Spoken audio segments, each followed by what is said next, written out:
Yeah, hi there. These comments are for KA, and I am Michael, the founder, owner, and the materials writer for all of your lessons at the 7-step system to pass the TOEFL IBT.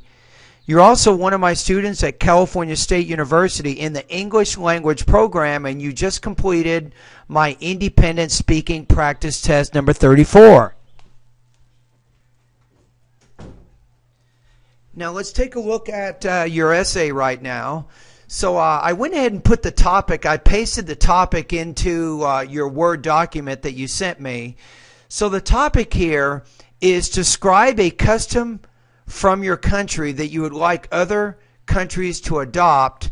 Explain your choice using specific reasons and examples. So let's take a look at the beginning, your first paragraph. You say, respect your elders not only because of their age, but because of their life experience and the fact that they've lived longer and usually know what is best for us. Do unto others as you'd want them to do. You want to say unto you. An example, in my country, Saudi Arabia, we would not use convalescent homes because we would come together as a family, figure out who would take care of our mother and father, and make the time to put forth the effort and give them what they need versus bring someone else in the home that we don't need, such as a nurse or a doctor. Now, you have no organization here to this paragraph. There is no thesis statement. And in this introduction, you're not restating any of the key points from the question.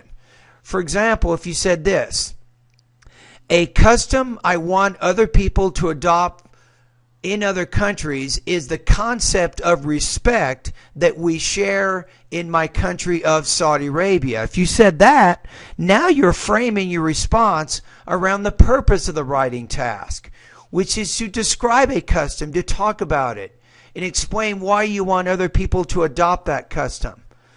Okay, so if we take a look at each of your body paragraphs, one of the reasons we have larger families in my country is because we stick together and take care of one another. But again, there's no purpose here. It doesn't really connect back to the idea of respect that you mentioned in the beginning, and it also doesn't tie into the purpose of being a tradition that you want other people to adopt. So you're not really directly or explicitly answering this question.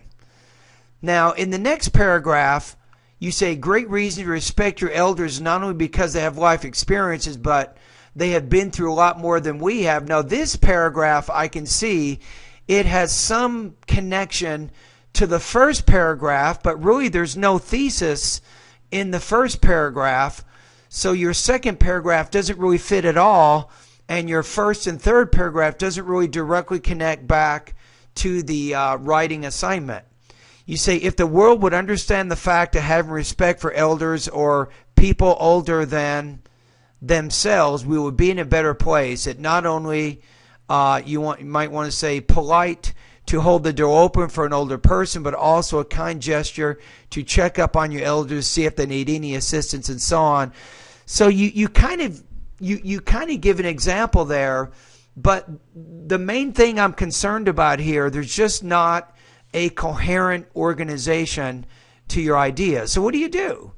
To get ready for the final exam, take a look at my writing lesson number. It's my speaking and writing lesson number 7. Let me see if I can show it to you right now. I know that you did the homework and you read the exercise, but I just don't think that you really understand what I'm talking about there. So actually, let's go back to your essay here for just a minute. So you might want to write this down.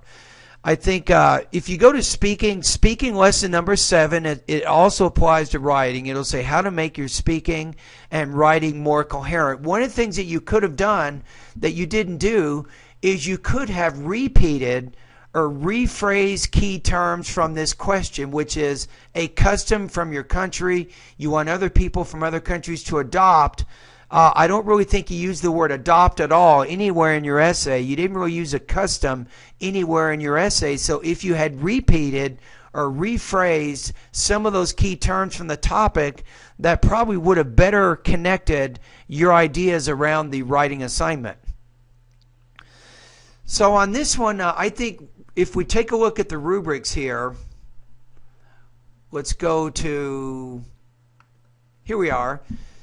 So in this one, you're not really going to score in the 4 range.